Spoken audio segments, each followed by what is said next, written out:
pressure up above 20 pounds per square inch, we can begin testing the water at our laboratory. We will have to wait 18 to 24 hours for those cultures to come back, and then we can send those results to the Tennessee Department of Environment and Conservation so that we can lift that boil water advisory, which I anticipate will happen into next week. Now, this is exactly the reason why we ask people to prepare coming into winter weather to have some water on hand for at least 3 days. But I know that some people may be out, other people may not have any left, and so I appreciate all the agencies who've come together to distribute water to customers who may not have any. That's the City of Memphis, Memphis City Council, and the Shelby County Emergency Management Agency who have been distributing water to customers. Now I want to say again, we will be at this 24/7. I do not have an estimated restoration time for anybody now until all these leaks reveal themselves and we can repair them. I will have an update for you tomorrow on that. I appreciate everybody's patience. We apologize for the inconvenience. These very deeply cold temperatures are very difficult to control for businesses and homes where their pipes are going to break, which is really causing a massive drop in our water pressure.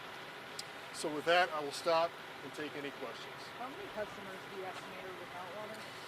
We estimated about 15% of our customers were in a low pressure area, and a smaller subset of that don't have water. So we know there's about 15% that have very low water pressure.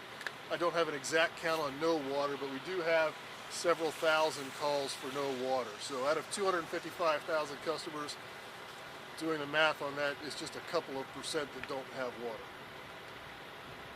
I guess this is the second year in a row we've had citywide boil notice. Yep. The third ever in our history. Yeah. Going forward, what should homeowners, businesses, and what can MLGW do to prevent low pressure like this when we do hit the inevitable maximum? Well, a couple of things. What MLGW has done is we are producing 20% more water than we had done just 2 years ago. 2 years ago, we couldn't produce enough water because our wells were freezing up. That's not the case. Our system is working very well. The wells are producing water. The treatment plant is treating the water, and the pumps are pushing it out at a very high volume. So it is performing really well. So that's one step forward in the progress. The other thing that we're seeing this year is last winter we had a lot of fire protection systems that burst because they weren't being monitored. It was a holiday weekend and nobody was there to see those fire protections. That has significantly improved this time. As you'll recall, last year I just had to do the boil water advisory for everybody all at once. This was a slower moving progression. We had the smaller areas at first. We were hoping that we could find many of the breaks. Once I had that fluctuation, I just had to do it for the entire place. So we are making improvements today. I think, to give an example or a parallel, prior to the last 3 winters, the energy for electricity had all been in the summertime. The last 3 winters have all peaked the top 10, and in fact this winter was the top demand for electricity. So what that's telling you is that cold temperatures are becoming more and more frequent. So that's a change in our environment as opposed to what we used to have in the past. So we're going to have to all think together about how we protect those fire protection systems and what kinds of things we can do in our homes and businesses to protect those pipes from breaking. Is MLGW working? Sorry, one second.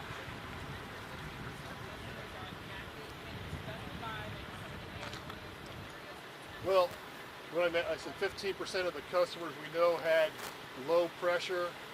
That is in the northwestern part of Shelby County, the southeastern part of Shelby County. But we are seeing, as we adjust and balance and push water to various areas, that different areas are having low pressure for different periods of time.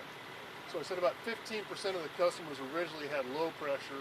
That's the areas where we're typically seeing people with no water. So southeast and northwest. But we also know there are other areas that are seeing low pressure from time to time as we bring pumping stations up and bring them back down to refill our reservoirs. Right, and as a precaution, as I said, the 20 psi predominantly in those 2 areas, but a few times it dipped down in other areas of the city. That's why I had to do the boil water. So, is MLGW working to provide water to residents these locations? So we have our partners at the emergency management agencies are taking that task on for us to find customers who are not able to get water, and they're working to provide water to customers. Any other questions for today? Is there a focus on those outlying areas that are like more so Shelby County rather than the heart of Memphis? Well, for what? For restoration of water? Yes. Well, we're starting, what we do is we monitor pressures all along the system. Where we see an area of low pressure, an area of high pressure, and our pumping station, we go to the area where we have the last known high pressure in the system, and we work between that and the low pressure area because we know there's a break somewhere in there. So we work out from where we know the good known high pressure is so we can find the leak fastest. Okay? Other questions?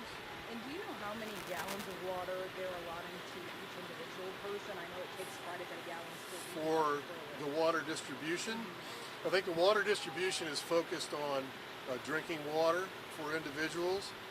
We ask, there's about a gallon of water per day for individuals is what we ask for, what we recommend for individuals who are drinking.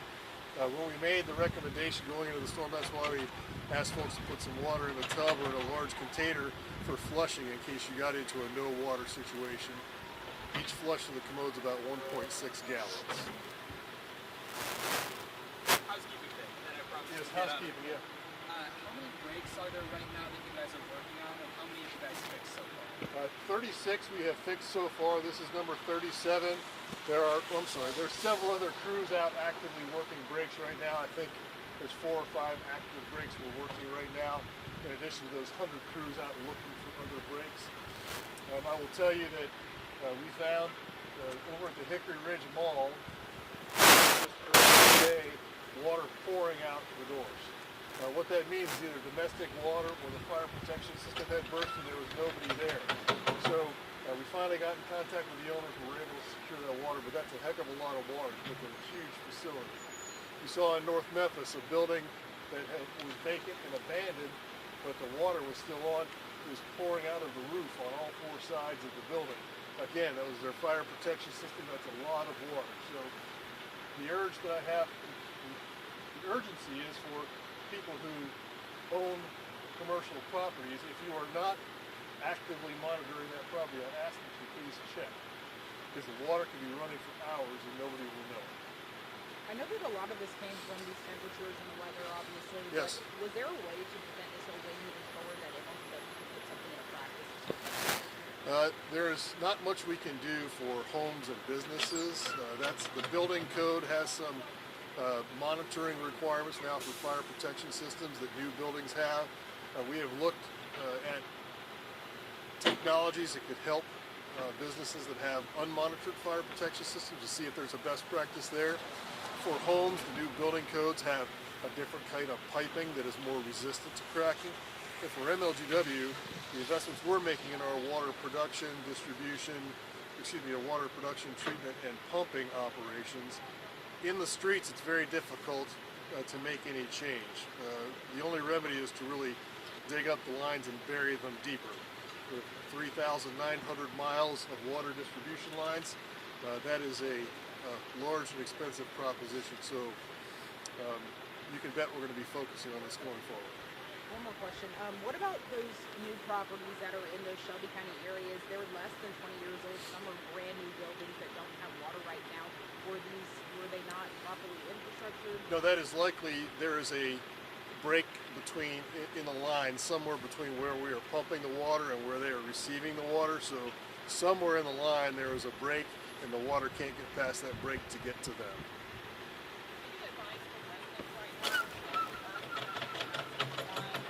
Yeah, sorry I missed any advice.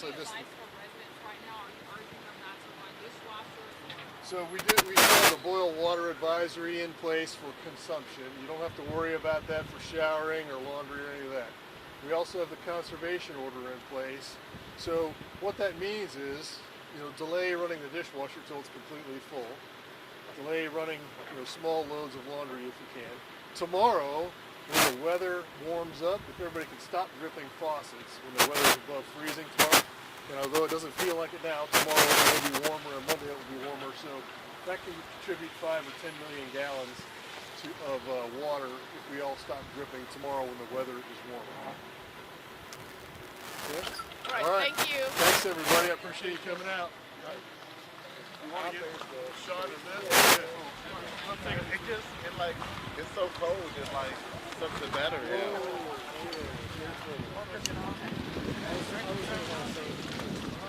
Sorry. I mean, I wasn't.